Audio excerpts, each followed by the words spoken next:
Kashyap, good morning. જણાવો શું નવા ઇનપુટ્સ ગ્લોબલ બેન્કિંગ સેક્ટરમાં ભારતીય બેંક્સના યોગદાનને લઈને? Good morning. યસ, જો વાત કરીએ ગ્લોબલ બેન્કિંગની અને ઇન્ડિયન બેન્કિંગની, તો ભારતીય બેંક્સ હજી ઘણું એવી પાછળ છે ગ્લોબલ બેન્કિંગની. જો વાત કરીએ તો ટોપ 5માં એક પણ એવી ભારતની બેંક નથી જે ગ્લોબલમાં પ્રેઝન્સ ધરાવે છે. જો એસબીઆઈની વાત કરીએ તો એ સૌથી મોટી 45માં નંબરની બેંક છે ટોટલ એસેટની વાત કરીએ તો એમાં, અને એના એસબીઆઈના કુલ ટોટલ એસેટ $877 બિલિયન જો મળે છે. જો વાત કરીએ બીજી તો એચડીએફસી બેંક એ સેકન્ડ લાર્જેસ્ટ બેંક છે, જેનો ક્રમ 76મો આવે છે અને $515 બિલિયનના ટોટલ એસેટ જોવા મળે છે તેને. અને એસબીઆઈ અને આ ટોપ બંને બેંકો 100 બેંકમાં સામેલ થાય છે. જો મોટા બેંક્સ અને કેપિટલ લીડિંગ કેપેસિટીથી વધારી શકાય છે. ડિજિટલ બેન્કિંગ અને ટેકનોલોજી આ બધાનો યુઝ કરીને એફિશિયન્સી ખાસી એવી વધી શકે છે. જો એના પછી વાત કરીએ ગ્લોબલ એક્સપાન્શનથી ભારતીય બેંકોના ઇન્ટરનેશનલમાં પ્રેઝન્સ વધી શકે છે.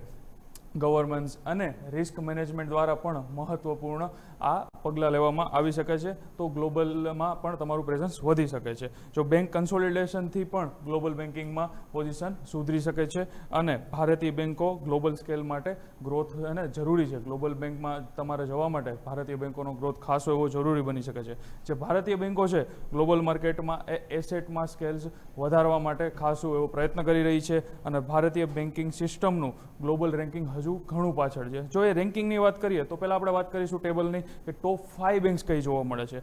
ટોપ 5 ટોટલ એસેટની દ્રષ્ટિએ જોઈએ તો સૌથી પહેલાં આવે છે કમર્શિયલ બેંક ઓફ ચાઇના, જેને ટોટલ એસેટ $7.6 ટ્રિલિયન જોવા મળે છે. એના પછી વાત કરીએ તો એગ્રીકલ્ચર બેંક ઓફ ચાઇના, જેના $6.9 ટ્રિલિયન જોવા મળે છે. એના પછી ત્રીજી વાત કરીએ તો ચાઇના કમર્શિયલ બેંક્સ, એના પણ $6.5 ટ્રિલિયન એસેટ જોવા મળે છે. ચોથી વાત કરીએ તો બેંક ઓફ ચાઇના, એના પણ $5.4 ટ્રિલિયન એસેટ જોવા મળે છે. અને લાસ્ટ ફર્સ્ટ નંબરની વાત કરીએ તો જેપી મોર્ગન ચેઝ, જેના $4.4 ટ્રિલિયન જોવા મળે છે. તો 5માંથી 4 બેંકો ચાઇનાની છે, જે દેખાડે છે કે ગ્લોબલમાં કેટલું એમનું પ્રેઝન્સ છે. આપણે પણ ત્યાં પહોંચવાનું છે. જો બીજી એમની વાત કરીએ તો હવે મર્જરના સિનેરિયોની વાત કરું. આ એક હાઇપોથેટિકલ વસ્તુ છે કે આપણે ટોપ 5 આપણે પીએસયુ બેંકને કમ્બાઈન કરીએ તો પણ એના ટોટલ એસેટ $1.7 ટ્રિલિયનના જ થાય છે, જે એનું લાઇકલી એનું 23 રેન્કે આવે.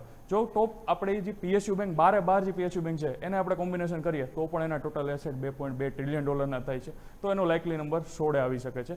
જો ટોપ 5 રેન્ક આપણે પ્રાઇવેટ બેંક છે એને કમ્બાઈન કરીએ તો ખાલી $1.2 ટ્રિલિયન જ એસેટ મળે છે, તો લાઇકલી નંબર 35નો આવી શકાય છે. અને ટોપ 10 પ્રાઇવેટ બેંકને આપણે કમ્બાઈન કરીએ તો ત્યાં પણ $1.4 ટ્રિલિયન એસેટ જોવા મળે છે, અને તો લાઇકલી નંબર એનો 33 આવી શકે. જો આપણે ટોપ 10માં આવવું હોય ગ્લોબલ માર્કેટમાં તો આપણી 10 ટોટલ પીએસયુ બેંક્સ અને બધી જ પ્રાઇવેટ બેંકને કોમ્બિનેશન કરીએ ને તો ત્યારે $2.9 ટ્રિલિયન એસેટ જોવા મળે છે. ત્યારે આપણે ગ્લોબલમાં 10મા નંબર આવી શકીએ છીએ. તો હજી તો ઘણો સમય છે ગ્લોબલ બેન્કિંગમાં આપણે પહોંચવામાં. અત્યારે વિસ્તરણ તો કરી રહ્યા છીએ, બટ હજી બાકી છે સમય. યસ, બિલકુલ. પિક્ચર અભી બાકી है, પણ આપણે એ માટે મહેનત જરૂર કરી રહ્યા છીએ. આભાર કશ્યપ આપનો અમારા સાથે જોડાવા માટે અને આ સ્થિતિ સમગ્ર જે છે તે ખાસ દર્શાવવા